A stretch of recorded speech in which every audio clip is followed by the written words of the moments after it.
this is going to be a quick little update. We're getting a little bit of progress done tonight. It's like Wednesday. So I did a quick cleanup of these windows so that I can now put the window louvers that we picked up for the car on. I picked up some 3M dual lock. I believe that's, I mean, it seems to be working with like the factory Velcro stuff, because I prefer that where you can pop the window louvers on and off. And then in addition to that, we're doing a little bit of sound dampening material application. It's called, I think it's called Noiko. I found it on Amazon. So far from what I can tell, it seems like a pretty good product. It applies just like Dynamat. It doesn't have any smells, so that's a good thing. Smells.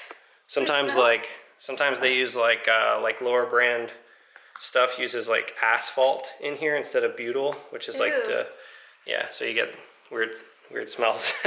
As you can see, we're doing the trunk right now. Well, that's what you probably heard in the background. Melissa was kind of rolling the stuff out. It's pretty cool. It has this diamond face to it, so that's kind of how you can tell when you finish rolling it.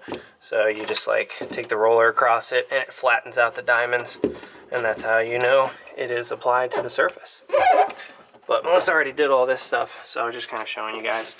Nothing too exciting and crazy, but this is definitely going to take some time. We're going to Dynamat where the speakers are in the deck, because you kind of want to Dynamat everywhere there's speakers at, because that's what really causes like the rattle and whatnot. The doors, those will get done. I have to finish pulling the panel on the driver's side. That doesn't take that long, but the passenger side is already ready to go from when I detrimmed it before.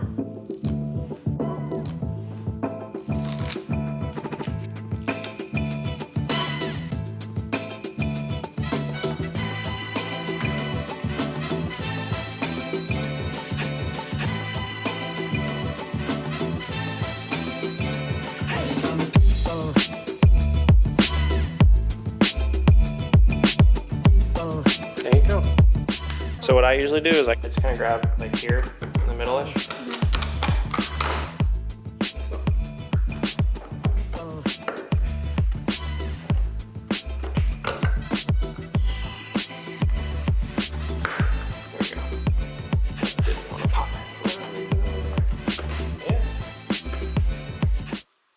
Alright, it's really late now. It's like midnight. Just figured I'd show you guys kind of the progress I made. The sound deadening stuff actually isn't too hard to put down in my opinion. I made lots of progress here on the trunk. Got all of it done. I put that back in place. I can actually put the carpet back over here too. But now I'm going to kind of transition into the back seat area. I got to do the door sills like I said, and then the rear deck where the speakers mount up there. But I'm going to call it a night for now. Probably catch up with you guys in a few days or something, and probably just when I'm done with the sound deadening stuff, because it's really not all that exciting. So I'll see you then. So there's a rear deck. I just wanted to do like a sound comparison. This is what it sounds like before the Dynamat. So here's your comparison of after.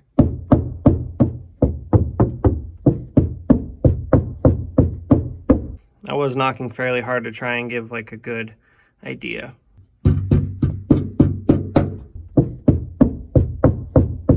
So it's been a couple days. He's got the trunk done.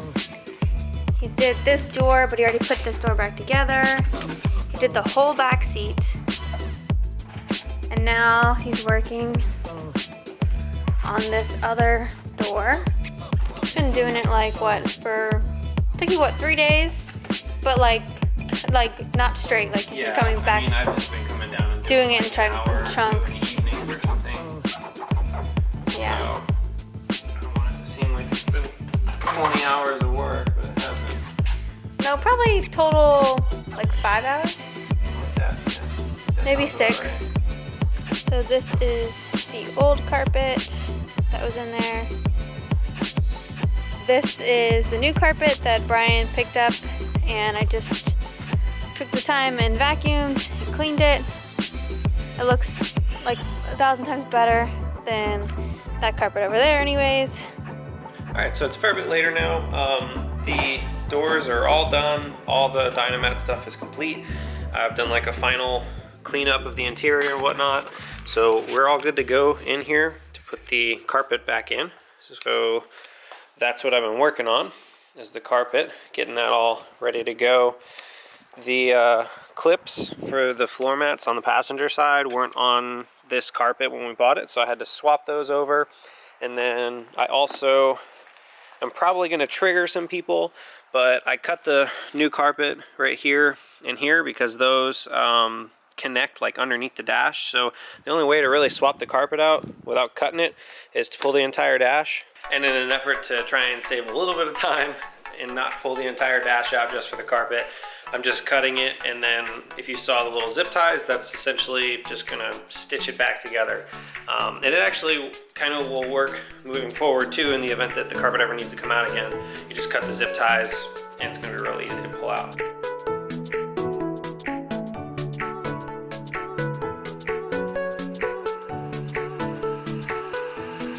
With that, the new carpet is in. I gotta, connect those couple zip ties I showed you guys, and then put 2 push pins in the rear, but this is starting to look like a Mustang again. I'm supposed to be excited when we put the seats back in. Alright, I wasn't planning to pick the camera back up again because it's pretty fucking late. I was just kind of cruising through, doing some interior stuff, but I gotta show you guys this because it's just so gross. I already cleaned the center console just because I wanted to see if I was going to be able to, but this is like the cup holder piece, which is, I think that's rust from like bolts that were sitting in there. It's just really gross. So this is kind of more or less the same type of stuff we've been seeing all over the place. So just figured I'd give you guys a quick example of the type of cleaning we've been having to do. It's nasty. Back to it. Alright, so it's the next day.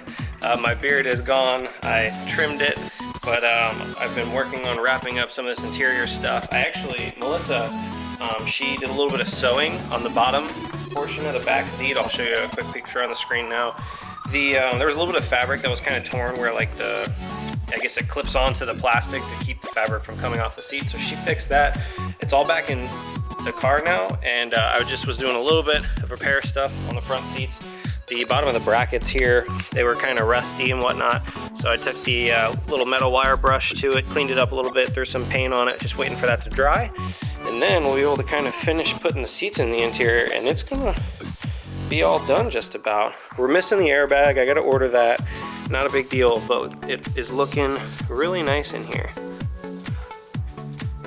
Now it's not all bolted together. The door panels are just kind of chilling. I just kind of wanted to do like a mock-up for Melissa so she can key the car on, hear the speakers. I'm actually curious to hear the speaker too, to kind of see how it sounds with all the Dynamat stuff in there.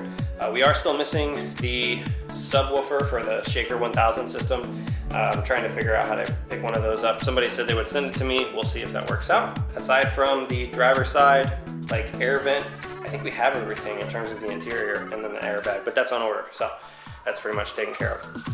But yeah, I'm gonna go ahead, get the seats in the car once that paint finishes drying.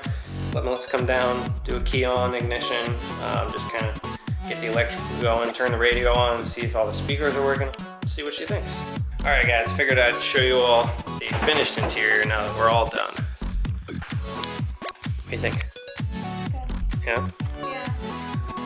We're missing obviously a couple things, but again, that's just because it all has to come off again for paint, so not gonna take the time to put it back together, but you can see the low light stuff is working. Cup holders, all the interior lighting is good. We do have LEDs in the map light, which is kind of cool.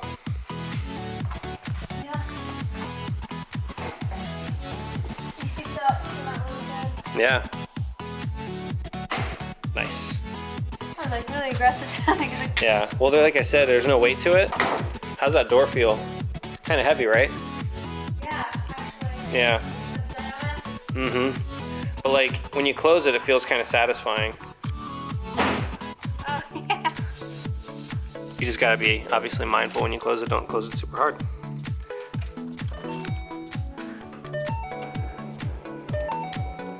You can move your seat, do what you need.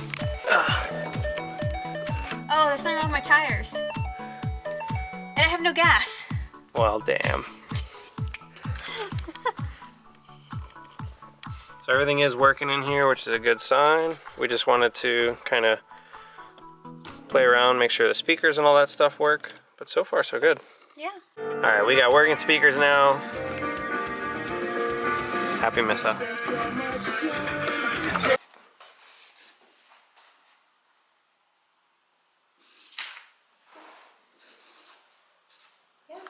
everything's done. That's everything. The only thing left is the engine bay. All in all, great progress. The car, in terms of interior, is done. Looks like, good. That's it. Yeah. I mean, there's going to be like little cosmetic things here and there, but everything's functioning, it seems like. So moving forward from this, it's just going to be kind of finishing tearing down the engine bay. I do have to pick up like a fan connector, a couple little things. Obviously, at that point, we'll be ready to move forward with like paint and stuff like that. So, pretty exciting times. Yeah. So at this point, it is kind of be on hold for a little bit because we're transitioning to the motor from my car. So if you're not already subscribed to the channel, you need to be, because we got lots of exciting content coming. But that's it for Project Bombshell right now. Hit the button. Yeah. Hit the button. Definitely hit the thumbs up button if you guys enjoyed this video, and like I said, subscribe to the channel. Leave us some comments down below of your predictions in terms of like colors and mods that this thing will be getting. We haven't really talked too much about it yet, I don't think. So. Is there anything yeah, it's a secret. Be curious if anybody can guess the color. Yeah, has to be specific, not generic. Because if you know her, you know a color. But not Red, specific. Yellow. Alright guys, well, hope you enjoyed the video. Stay tuned and peace out. We'll catch you in the next one.